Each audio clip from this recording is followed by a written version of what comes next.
There we go.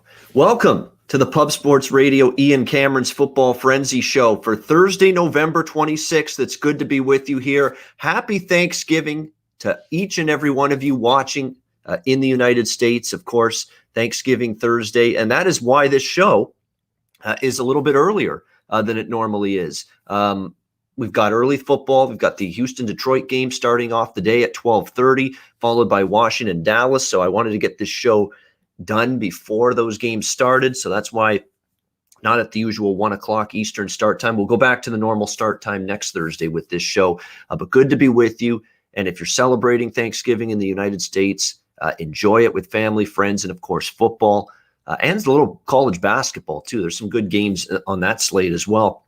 Have a good day. Stay safe. Stay healthy. Be smart. Okay, that's all I ask. And try to enjoy the holiday the best you can, but still be aware of the fact we are in the middle of a pandemic. So be smart, be safe, be smart, and enjoy your Thanksgiving holiday. So NFL Week 12, here we are, and Thanksgiving is now upon us today. And usually what that means is things are starting to heat up when it comes to NFL football. We've got the push for the playoffs. We've got wild card races going on in both conferences. The importance of all the games becomes even more critical. So it becomes real exciting at this time of year. So we're going to try to get this show done within about 45, 50 minutes by 12:30 so that we can sign off by that time and get you ready for and so that you can start watching the Houston-Detroit game without missing anything. So we'll try to go a little bit more rapid fire today. I know that's difficult sometimes for me, but I'll certainly do my best to try to be a little bit brief when it comes to analysis of all these games. So let's get it going. Houston-Detroit, 12:30. This game kicks off in less than an hour from now. The Houston Texans -3 on the road, 52 the total. It's no great, tremendous feeling for me wanting to lay points with Houston on the road. However, we saw what happened with the Detroit Lions last week. It takes some kind of anemic, pathetic performance, to be honest with you, to get shut out by the Carolina Panthers. Let's not forget, Carolina had been shredded and gashed defensively throughout most of the season, especially the last few weeks. And the Detroit Lions couldn't put up a point against this team. And you're seeing that, Matt Stafford, without some of his weapons, he didn't play with Kenny Golladay last week. There was no Danny Amendola either. You're seeing the impact of him losing some key weapons on that offense. Just off target all day. Incredibly enough, the pass rush for the Carolina Panthers made a significant impact in that defeat for Detroit as well. Just a lot of issues. Detroit also defensively last week having trouble stopping P.J. Walker, who of course was backing up Teddy Bridgewater and ended up getting the start in the game against the Lions last week. It was just an overall very disappointing performance for the Detroit team on both sides of the football. They're still without Golladay. They're still without Amendola, it looks like, for this game today. That's going to hurt because then all of a sudden your wide receiving core is basically Marvin Jones, and you've got to hope that a Marvin Hall, a Jamal Agnew, Quintez Cephas out of Wisconsin, you're going to have to hope that some of these guys step up. And now big news for Detroit too, Deandre Swift, who has been pretty solid as a rookie running back here on this team. He has now been moved to inactive for this game today. So another little bit of a blow here for this Detroit Lions team.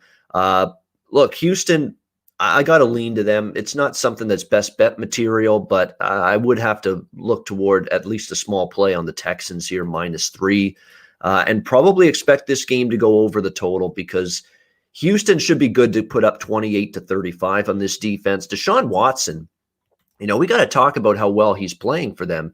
He's had 12 touchdowns, no interceptions for this Houston Texans team in their last 5 games. He's been very good. He's protected the football. He hasn't had any running game all year. And for him to be still putting up the numbers that he has, you got to give him lots of credit for that. This Detroit team, obviously a little bit lacking on the defensive side of the football. No question about that. So this is a day where I think that passing game for the Houston Texans should be able to move the ball. They're not without their injuries either. There's no Kenny Stills for this game today, no Randall Cobb as well. But Will Fuller is capable. Brandon Cooks Your top two receivers still present. And I think from a props perspective, if you're looking for a guy that might be a value player prop bet today for Houston, it could be Kiki QT. We saw his targets go up a little bit last week. He's probably going to get even more attention, targets this week for Watson, along with Fuller and Cooks. He's going to move into that number 3 receiver spot with Stills and Cobb both out. You're going to be able to get probably discounted numbers with them in terms of with Kiki in terms of over receptions and over receiving yards. So he might be someone that's worth a look in this game from a props perspective. But for me, I'm going to keep it simple here. Houston -3 and over 51. It's 52 now. It's gone up a little bit, but I agree with that move. Washington and Dallas. Dallas -3 at home, 46 the total. By the way, Detroit 3-13 straight up in their last 16 Thanksgiving games. That's what you got to trust if you're going to take Detroit. And again, they're in a price range where they've got to just about win the game if they're going to cover the numbers. So again, Thanksgiving Day has not been kind to Detroit. I know they've hosted these traditional home games on Thanksgiving for decades now. Well, they're only 3-13 straight up their last 16 on Thanksgiving. And that's obviously a series history that they're going to have to try to overcome here today in this one. Washington, Dallas, we've got Dallas -3, 46 the total. Look, I'll give Dallas credit. A very good game against Minnesota, especially offensively.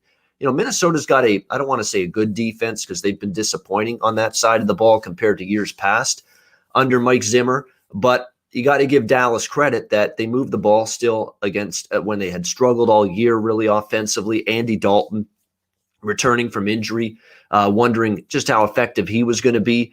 And the offensive line got healthier with Zach Martin's return.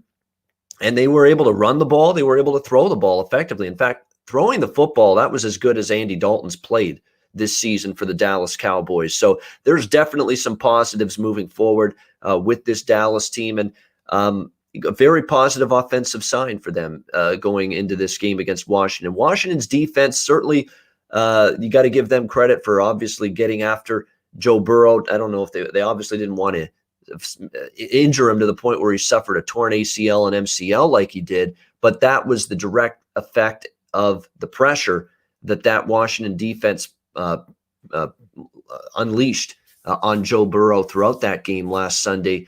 Can they do it again one more time here? And can the Dallas offensive line be as effective as they were last week? That's the key, because the Washington strength is on defense is certainly their defensive front, and they can get pressure on that. So it's going to be key. Again, pass protection was just outstanding for Dallas last week. It's going to have to be there again today against Washington. Alex Smith and the Washington team. I'll tell you what, Alex Smith, for a guy that is coming back from a nearly career-threatening injury and hasn't played in a couple of years, he has looked pretty solid. I know he's had a few interceptions as well. No doubt he's made a couple throws he wants back, but he's a guy that's also been throwing 300 yards with regularity throughout the course of the season since he's taken over as the starting quarterback. That's a prop that stands out to me here in this game. Is Alex Smith's passing yards prop at Bet365? It's 244.5. He can probably get to 250 against this Dallas secondary, which to me has been atrocious. It's probably one of the worst pass defense units in the NFL. Even though they beat Minnesota last week, Kirk Cousins was able to make some plays throwing the ball down the field, especially when the Vikings got behind. And Washington, yeah, they could be playing from behind a little bit today, and it's going to make this passing yards prop probably all that more of a positive expectation bet, because you would expect Alex Smith to put the ball in the air, be able to throw the football, and they have thrown the football a little bit more. The running game hasn't necessarily been good for Washington, so I think the passing yards over prop here for Alex Smith, definitely a good way to go. As far as the side goes, look, I bet against Dallas with Minnesota last week and was clearly wrong. I'm going to give them the benefit of the doubt that maybe there's a little light at the end of the tunnel. Nothing went right. Both sides of the ball, injuries galore, players sounding off on Mike McCarthy earlier this season. It looked like the season was totally in shambles going into that bye week. But they come out of the bye week and they put together a really, really strong game, on the road against Minnesota. So for that reason, I'm going to give them the benefit of the doubt and say, you know what? Maybe Dallas has found something. Maybe there's a little lightning in the bottle here for them. Maybe there's a chance that they can try to salvage something out of the season that had clearly gotten away from them early on. So I'm going to give them the benefit of the doubt and say I'm not going to bet against Dallas here in this game, and I'm not. However, I'm not going to be betting on them either because I think Washington, to me, and Washington just dominated Dallas 25-3 earlier this season. That's another intangible that actually probably works in Dallas's favor. They got their asses handed to them by Washington a few weeks ago, and that was also the game Andy Dalton got injured. So he is definitely going to be someone that's going to be excited to maybe avenge Washington here, get a win against a team that obviously knocked them out due to injury in that game. So there are some things to like about Dallas. I'm still in that camp where I want to see them play more than one good game before I just jump on the Dallas bandwagon. So for me, I'm not betting against Dallas here. I'd lean slightly to Washington, but I'm going to stay off the side. The total's a little bit low in my mind because Dallas totals and 46 don't really make sense to me. I mean, we saw Dallas and Minnesota last week. That total was around 48 and a half, and it flew over the total. I know Washington is not always a consistent offensive team, and that, one game they could score 30, and the next game maybe they're held to like 14 or 17.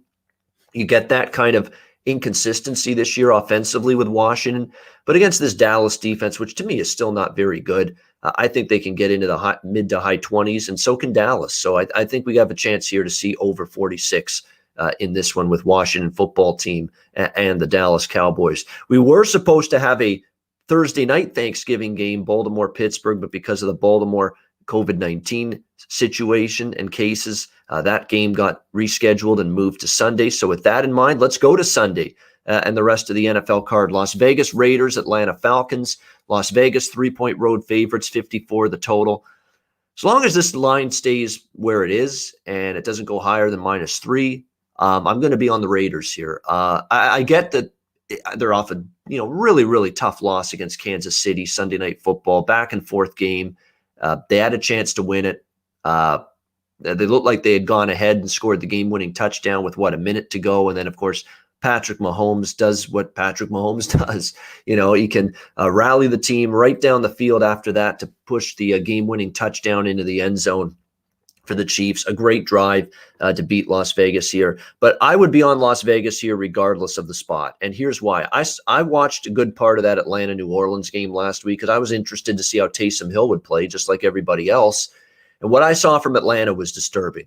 Okay, I saw them suffer a couple key injuries. Julio Jones left that game due to injury.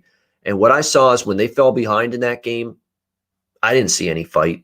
I didn't see any, we're going to try to will ourselves back into this football game. I saw a team that kind of waved the white flag, a defense that couldn't get stops, couldn't get off the field on third down, couldn't get a pass rush on Taysom Hill.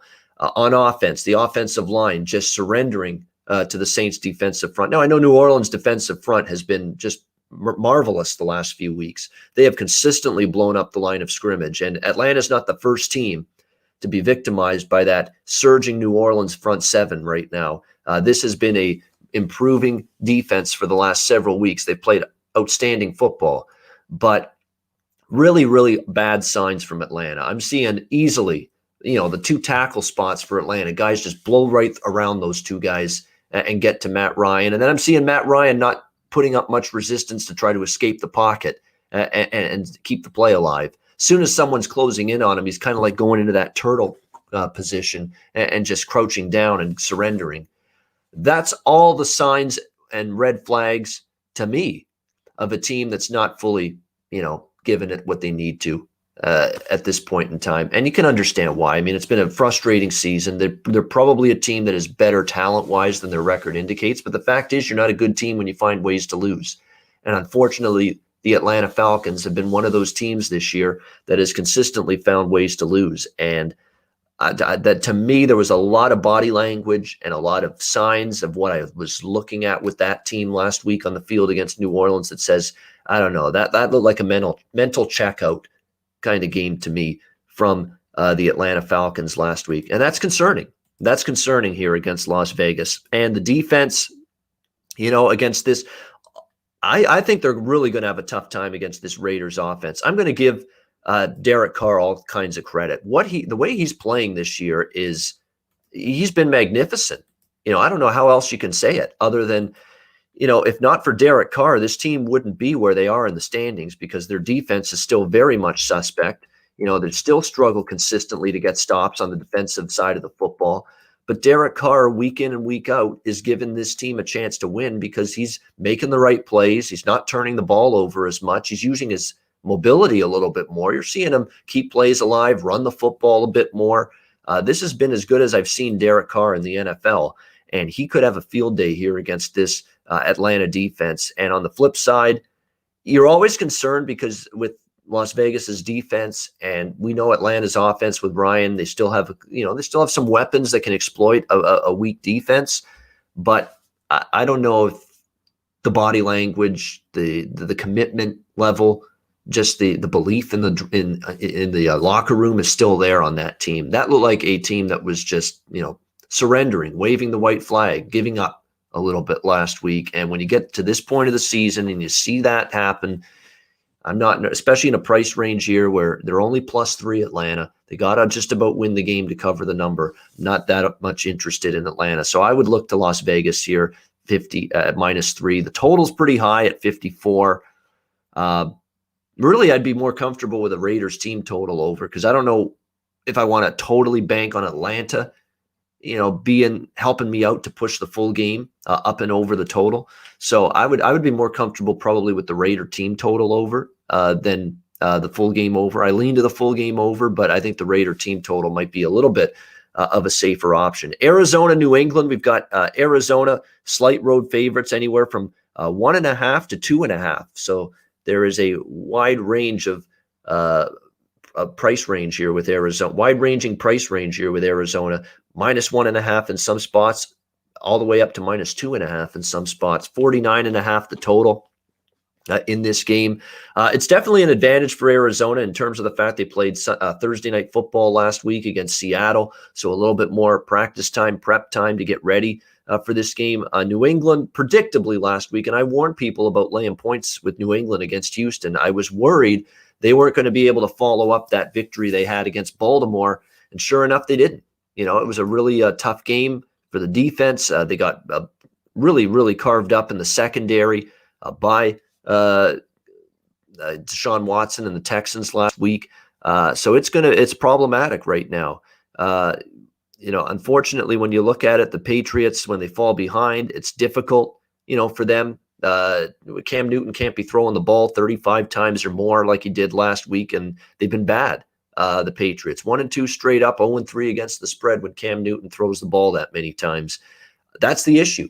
They've got to keep the game close. They got to play from ahead. They got to be able to rely on the run game. And when it comes time to abandon the run, and Cam Newton's got to do it all himself, that's when the success just simply isn't there for the New England Patriots. And that's going to have to be their mindset here, running the football and making sure they don't fall too far behind like they did against Houston last week.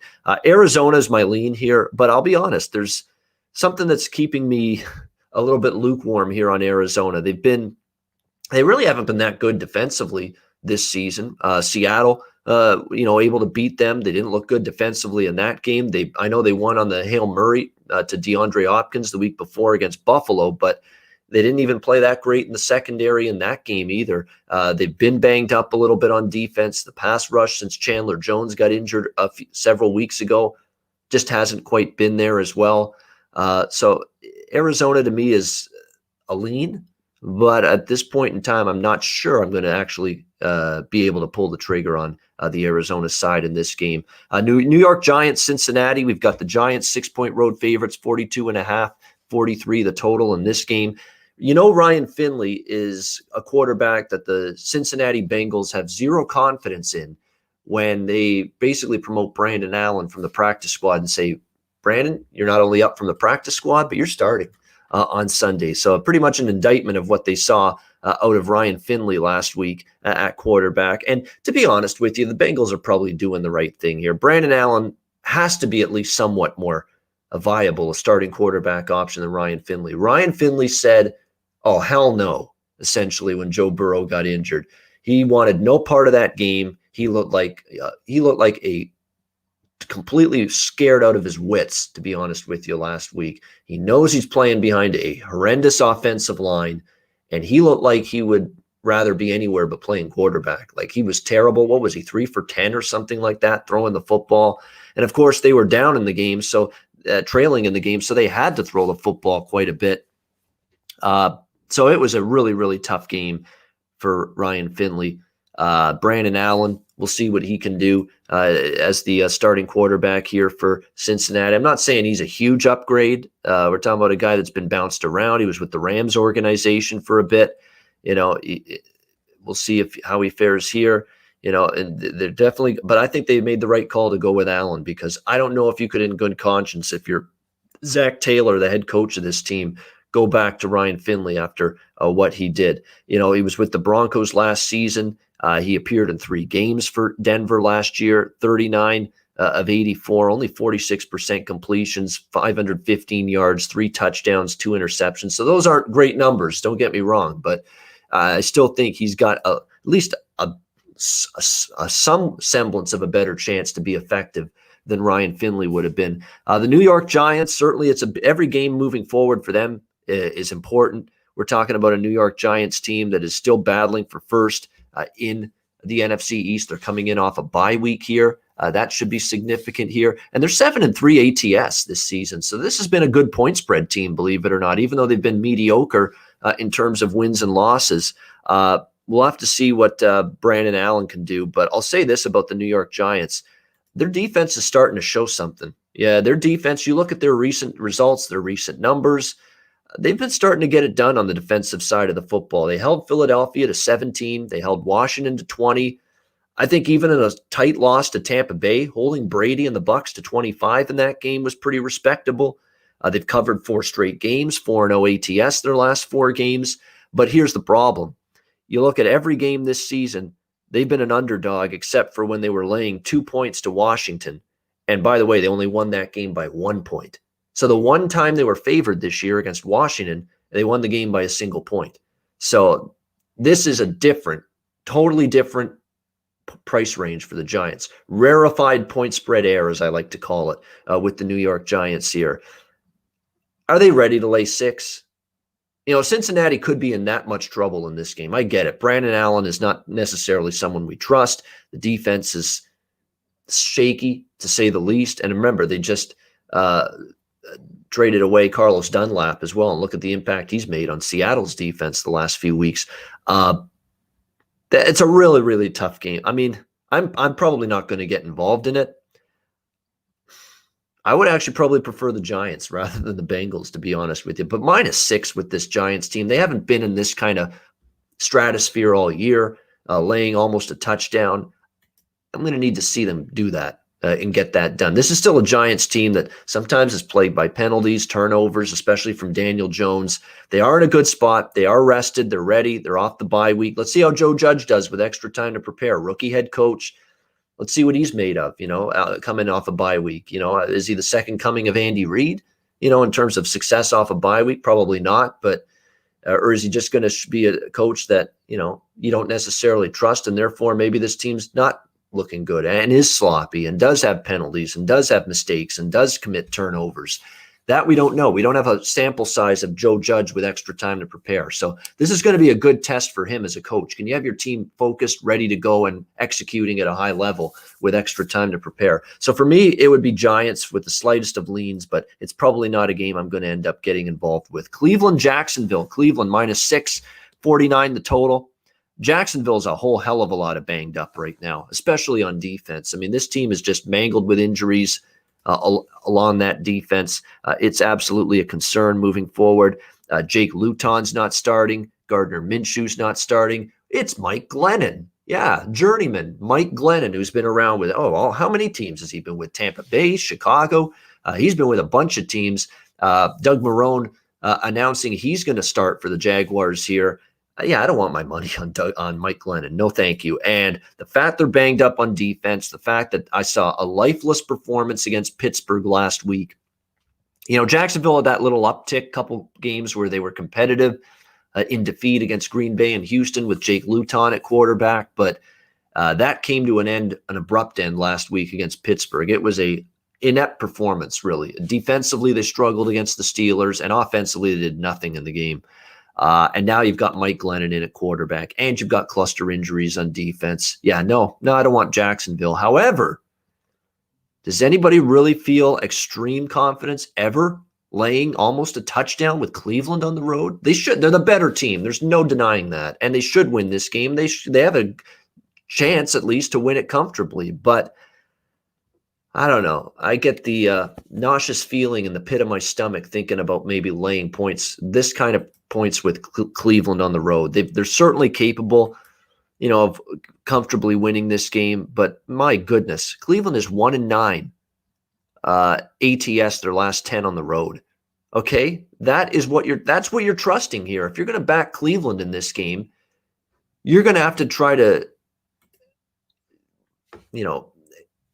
accept the fact that you're going to be backing a team that's 1-9 ATS their last 10 games. Baker Mayfield, he's completing 53% of his passes in the last 3 games. He's barely averaging 150 yards through the air. I know this is a run-heavy team with Nick Chubb and Kareem Hunt. I understand that, but the passing game's been non-existent. He hasn't had a touchdown pass in 3 games, Baker Mayfield. Somehow, some way, you've got to be more of a balanced offense than Cleveland has shown the last few weeks. And part of that is the weather that Cleveland's had to deal with. They've had bad weather games. They had a wind game against Las Vegas. They had a torrential downpour, heavy rain game last week against Philadelphia. That certainly impacted their ability to throw the football down the field. But nevertheless, they've got to show more balance in their offense than they have if you're going to be trustworthy laying 6.5 points like this on the road. So this is another tough one. I cannot endorse Jacksonville here in their situation, in their current state, but there's better things to do for me betting wise on Sunday than lay 6.5 with this, very, very untrustworthy Cleveland team. So it's another game I'll probably be passing on and looking for better games and better opportunities than what this game presents. Unfortunately, here's another game that I think is very tricky. Carolina, Minnesota. Minnesota 3.5 point home favorites, 51 the total in this game. Minnesota, to me, I worry about laying 3.5 with them in this game. I really do. I mean, that was as close to a season-ending, season-crushing loss as possible to Dallas last week. And this was a team that had some really good momentum going. They had won a bunch in a row. They hadn't lost since their bye week.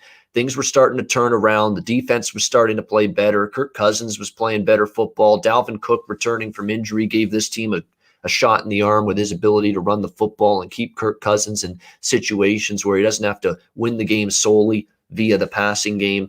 But to lose that game against a Dallas team that's obviously had a rough season, and now you're sitting still below 500. You've got an uphill battle to get back in the wild card race. I worry about a hangover a little bit for Minnesota. Carolina, I'll give them credit, shutting out Detroit. I know it was the Lions. The Lions are the Lions. But Carolina shutting out Detroit, stepping up defensively, and P.J. Walker, starting for an injured Teddy Bridgewater, actually looks somewhat competent, as a starting quarterback in that game for the Panthers last week. Now, he did make some mistakes as well. He's definitely a work in progress. He's not a polished product by any stretch of the imagination, but he was solid, 24-34, 258 yards. He did have, like I said, the 2 interceptions. But his completion rate was decent. He's got to eliminate the mistakes. You don't want to have 2 interceptions every week because sometimes the teams that are better than Detroit are going to make you pay for those. But you still have to respect that it was a decent performance, I think, in his very first start of the season for P.J. Walker here. I'd lean a little to Carolina here, plus 3.5, but it's not a game I have a strong opinion on either way. I would lean to taking the points, though, because I would just rather take Carolina plus than Minnesota minus. Minnesota, though, still a defense that's a little bit leaky. Minnesota, you worry about where the mindset is, after losing the game to Dallas. Now you're even further behind in your very, very tough journey to try to get back into the playoff mix. So for me, it would be a little bit of a lean here toward Carolina, but for me, it's not a game I'm involved with, at least as of right now. Tennessee, Indianapolis should be a good one here. We've got Indy 3 to 3.5 point home favorites, 51.5 the total in this game. I do like the over in this game at 51.5. Tennessee, you just keep betting them over the total. It keeps working. This is just not a good Tennessee defense, and we say it week in and week out. They won that game last week against Baltimore because Ryan Tannehill, Derrick Henry, and the offense bailed them out against a Ravens defense that's been suffering some injuries. They pulled that game out in overtime. I think this is a game where we'll see points. I lean Tennessee as well. I'm still going to be, even after going against the Colts last week with that just absolutely awful collapse by the Green Bay Packers last week in the second half. They just got badly outplayed, flat out, in the second half of that game last week. I still think that Tennessee, they lost the earlier meeting to Indianapolis. Things fell apart for them in the second half. They couldn't stop the Phillip Rivers and the Colts offense. Remember, they had the block punt return for a touchdown. Special teams let them down. The game just got away from Tennessee in the second half a few weeks ago. I think they have a chance to come in here and keep this game tight. I took Tennessee when it was plus 3.5. There's not many 3.5s right now. It's gone down to 3 in most spots, but I do like the Titans a little bit. I like the over probably a little bit more. 51.5 is what we're seeing with this total. Tennessee still, since Ryan Tannehill has been the starting quarterback, their record to the over has been incredible. It really has. I mean, they have just been on one of these crazy overruns, and it started when Ryan Tannehill took over for Marcus Mariota last season, and it really hasn't let up. This has been a huge over team. I think they'll move the ball on Indy. I'm still not sold on Indy's defense against a capable offense. We saw Aaron Rodgers and the Packers gut this team. And people will say in the second half that the Colts defense, they made their adjustments. They shut down Aaron Rodgers. The Packers shut themselves down. They had a bunch of opportunities. Remember, they had 4th and 1 in Indy territory, and it was an easy first down. And Rodgers just completely off target with the throw. There were plays to be made, and Green Bay left plays on the field. I'm not chalking the second half performance for Indy that their defense was just this 85 Bears clone or something. No, I think they got a little bit fortunate. They're lucky Green Bay ran out of time late in the fourth quarter. They had to kick the field goal because I think if there was 3 minutes left in that fourth quarter when that drive started, Green Bay probably would have ended up in the end zone and won that game against Indianapolis. So I like the Titans here, and I like the game over the total between Tennessee and Indianapolis. Again, Indy's going to look like, hey, it's a great defense, but I think they feasted on a lot of weak offenses. Lately now we're seeing them play better offenses, and they're starting to get gashed. Cleveland gashed them. Cincinnati and Joe Burrow gashed them. Rodgers and the Packers got points against them last week. And I think Ryan Tannehill, Henry, and the Titans playing with revenge for losing at home to the Colts just a few weeks ago, I think they'll be able to move the ball. And at the same time, though, Tennessee's defense is not very good. I'll give Rivers and the offense credit, and I'll give Jonathan Taylor, Nyheim Hines, and this makeshift running back core for Indianapolis credit. They've played a lot better, that group, lately. Rivers has actually played pretty decent the last few. Let's give Rivers a little credit. He's negated some of the mistakes. He's made some good plays lately, including to help beat Green Bay last week, and they probably should have success moving the ball here as well against a very, very suspect Titans defense. So that's why I'm looking over the total here with this one between the Colts and the Titans. We've got the LA Chargers and Buffalo Bills next up. Buffalo 5.5-point home favorites, 53.5 the total. A lot of love in the betting markets for the Chargers here. I don't know if I see it. Look, obviously now you're getting 5.5, 6 points. And the problem with the Chargers has been winning games. They don't have to win this game to cover the number. They're getting 6 points or 5.5 now in most spots. So I think people see that they're still competitive. They're in every single game. Why can't they be in this game? And I think there's some truth to that. But at some point, and they had to hang on for dear life, I should mention, to beat the Jets last week. And it was a very, very rough, ugly type of performance from the Chargers closing that game out. Like block mismanagement by Anthony Lynn, taking safeties. I mean, it's just bizarre that they did that, and they still had to kick the ball away after. Good job, Anthony Lynn. You're supposed to take the safety and run the ball out of the end zone with no time on the clock. You're not supposed to do it and still give them a shot and kick the ball away to them, where you could have maybe lost the game. So just some really crazy stuff happening with this Chargers team. A sign of a team that's had a bad season. You start to make these kind of mental mistakes. That concerns me here. And I'll tell you what, you don't get mental mistakes from a coaching standpoint from Sean McDermott. And you've got the Bills off a bye. You've got the Bills fresh and ready. And their last memories of playing football previous to the bye week was that soul-crushing, heartbreaking loss to Arizona on the Hail Murray pass. Kyler Murray to DeAndre Hopkins to just absolutely look like the Bills had won that game with the Josh Allen to Stephon Diggs touchdown pass.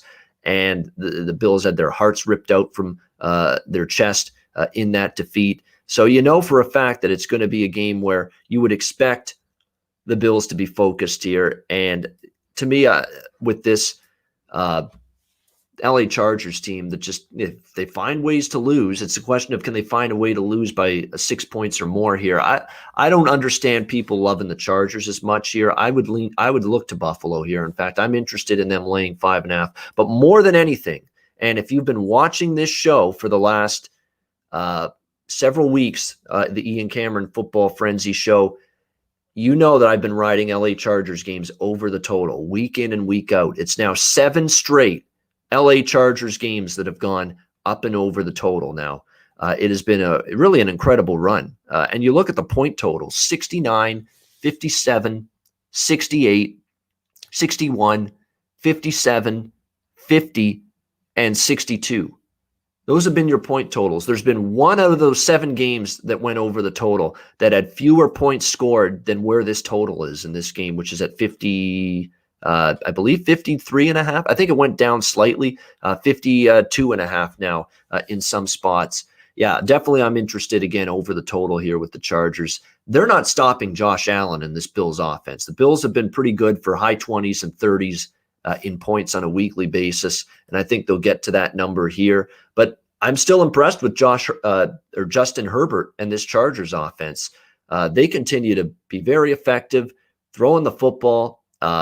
Justin Herbert's been excellent, and I think this Bills defense, is still, they aren't what they were last year or 2 years ago. So the Chargers should be able to do some damage offensively here. I like that game over 52.5. We've got Miami taking on the New York Jets. The Miami Dolphins 7-point favorites here on the road, 44.5 the total. Yeah, some people were questioning, is Tua going to get the starting gig back again after a rough performance against Denver? And of course he is. I mean, now that Brian Flores is committed to Tua Tagovailoa, you can't, rip the carpet out from under him after one bad game. And it was a bad game for him last week against Denver. It was just bad. The offensive line didn't play well. He was holding on to the football too long, taking too many sacks, inaccurate with his throws most of the day. It was just a rough game. And when you're a rookie quarterback and first year in the NFL, you're going to have games like that. But boy, this sets up as a bounce back spot for them. In fact, you might be laying less points here with the Miami Dolphins because A, they looked terrible last week against Denver, and B, the Jets covered once again last week against the LA Chargers. So I think that is keeping this number reasonable in terms of laying the points with Miami, which I'm going to be doing here. I'm going to, as long as it doesn't go beyond 7, I would lay it with Miami here. I think it's a strong bounce back situation. They can't afford to look past the Jets. Every win for them at this stage of the season, every game for them at this stage of the season is critical. I would expect Tua to bounce back. This Jets defense is hideous. I mean, Justin Herbert did whatever he wanted essentially against that secondary last week. Why can't Tua do the same here going into this game? There was some talk that Sam Darnold might be back at quarterback for the Jets this week, Adam Gase, but he was limited at practice yesterday. It's still very, very hit or miss with him whether he's going to be able to return for the Jets at quarterback against Miami.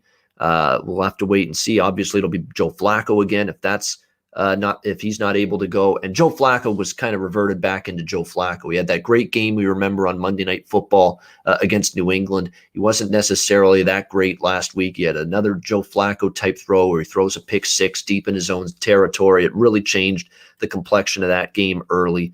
So it's definitely concerning here for this New York Jets team. Especially if Flacco's in there. And the Miami defense didn't have a great game last week against Denver, which was kind of surprising because Drew Lock and the Broncos offense has had a tough season, and they gashed Miami for big chunk yardage throughout that game. But I think it's a more manageable game here for this Dolphins offense. So for me, more than anything here, what I'm looking at is the Jets here, the Dolphins, I should say, -7 here in this game.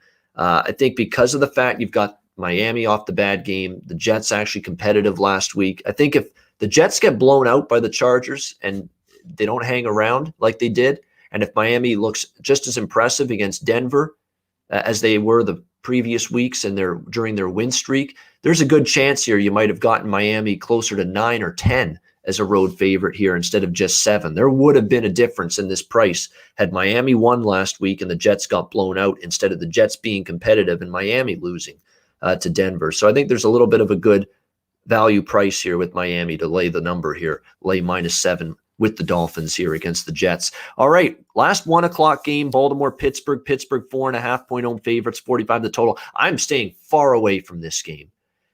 Conceptually, I would rather take more than a field goal with whoever the underdog is in this rivalry. They usually play close games, but the problem is I just don't know who's going to be on the field for Baltimore. I mean, we know they're ravaged by COVID-19 right now.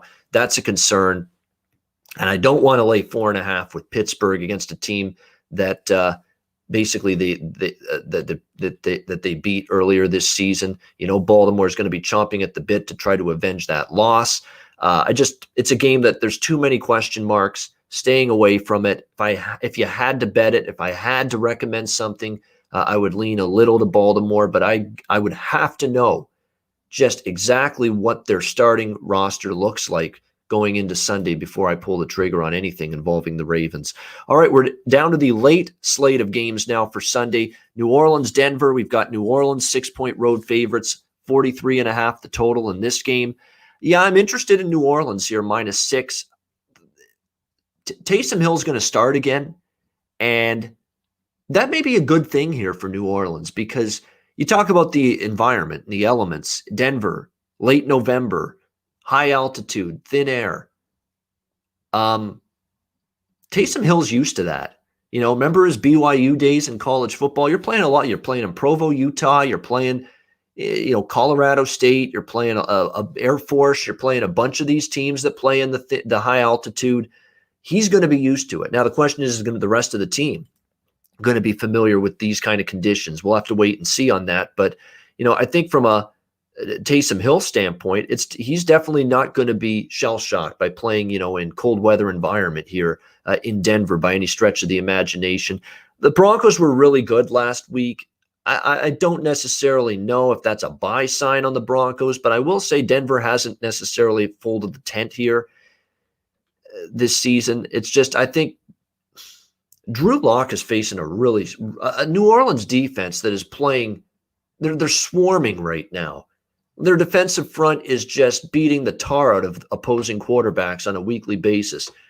Brady gets sacked a bunch when the Saints beat the Bucs. Nick Mullins gets put on his keister several times when the Saints played the 49ers 2 weeks ago. Again, last week, Matt Ryan running for dear life against this Saints pass rush last week. And Drew Lock against a team that can rattle quarterbacks, he's a mistake waiting to happen. I believe that. One good game from Drew Lock doesn't change my opinion that if he's matched up against a really good defense and a team that can get pressure, he's not going to do well in that situation. He's been an interception machine, and this could be one of those games where we see it. I don't know what the prop is going to be for Drew Lock to throw an interception in this game, but you're probably going to have to lay a little bit of chalk to bet it. But I would absolutely envision him making a mistake or two in this game. I'm leaning to the Saints here at -6, even though it's not the greatest of spots for them by any stretch of the imagination.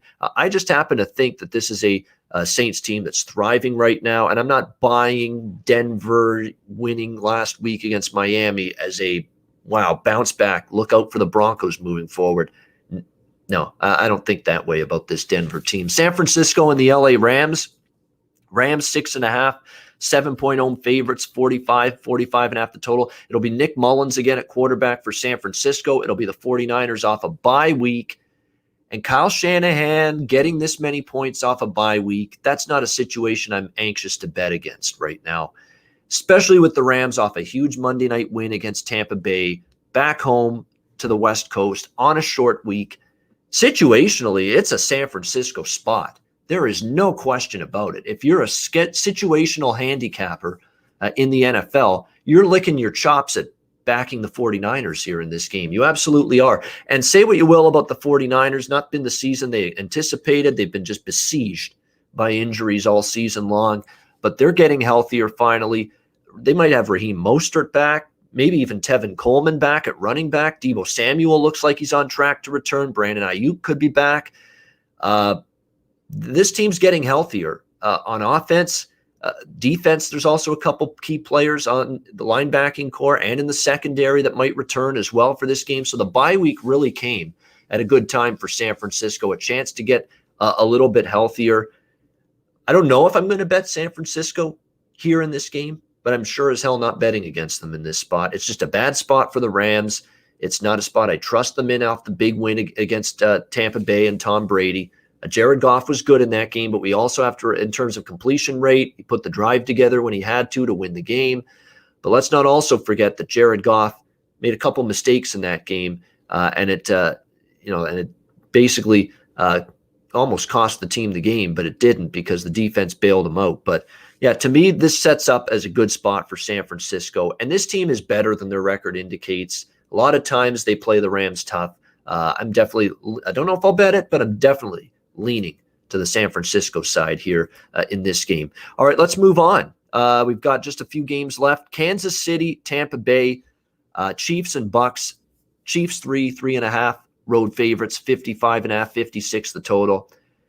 So what do anybody in the chat, and thanks to everyone, Billy, Ali Abdul, Clint from Die Hard MMA podcast, Spike Carlisle, everybody tuning in, ask yourselves this, because this is the key to handicapping the Bucks on a weekly basis. Do you think the defense of Kansas City is an above-average defense, particularly the defensive line? What do you think of Kansas City in terms of their pass rush, in terms of their defensive line? Even with Chris Jones on it, I don't think it's anything special. I don't. And if you don't think it's an above-average defense and an above-average defensive line, then you probably can expect Tom Brady and the Bucs to have a big game here offensively. This has become a clear pattern with Tampa Bay. Their offense works against below-average defenses that don't have much of a pass rush, but when it's a good defensive front that can get after the quarterback, like New Orleans, like Chicago, like the LA Rams have this season against the Bucs, that's when they struggle. Where does Kansas City rank in that regard? Is this a good defensive line? Can they get pressure consistently? I certainly didn't see it last week against Derek Carr and the Raiders, and that was off a bye week too. And there was nobody getting close to getting to Derek Carr throughout that Sunday night game last week. So I'm in the camp of this is a defense that I think Tampa Bay should be able to have some success against and a bounce back offensive showing. On the flip side, you've got Patrick Mahomes and the Chiefs offense. What can you say? I mean, they are as balanced as it gets too. And Andy Reid isn't scared to run the football with Clyde Edwards-Helaire, Le'Veon Bell in the fold. And he did that a lot last week in the game against the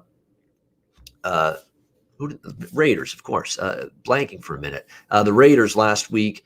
And we saw Tampa Bay's defense. Look, Jared Goff picked them apart for the majority of those games. Yeah, he had the couple interceptions, but it was up and down the field for Jared Goff and the Rams against this Tampa Bay defense. And then you start to look at Tampa Bay, against some of the good offenses, their defense it's better. It's absolutely a better defense than last year and 2 years ago, but they're still struggling against really good offensive teams. I think they're going to struggle. Everybody struggles against Kansas City. Kansas City, even against elite defenses, you can pretty much pencil them in for 21, 24 points minimum.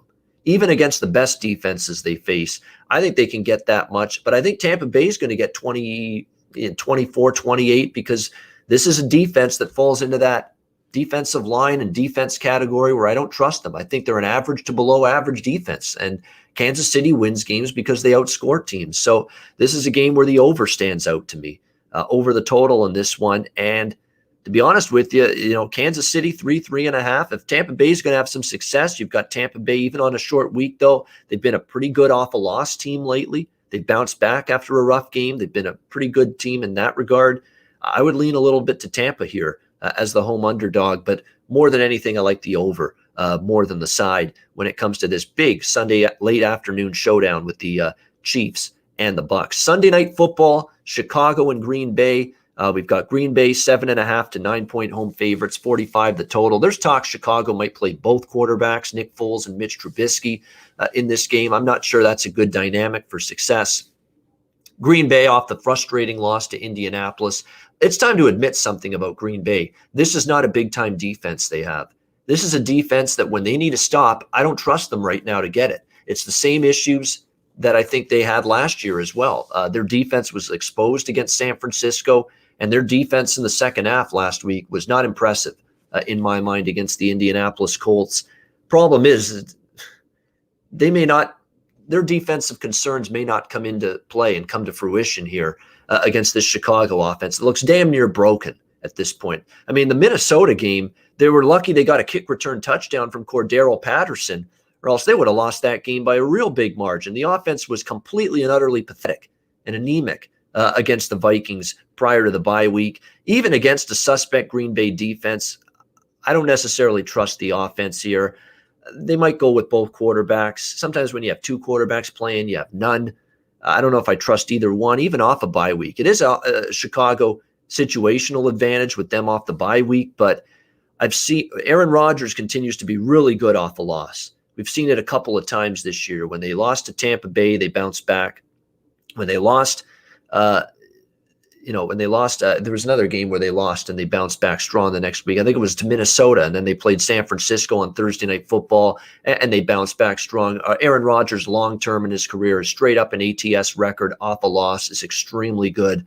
So for that reason, it's a lean to Green Bay, but 7.5 to 9 with a defense that's got issues, with a team that more and more as you watch them, they're not running the football with Aaron Jones quite as well.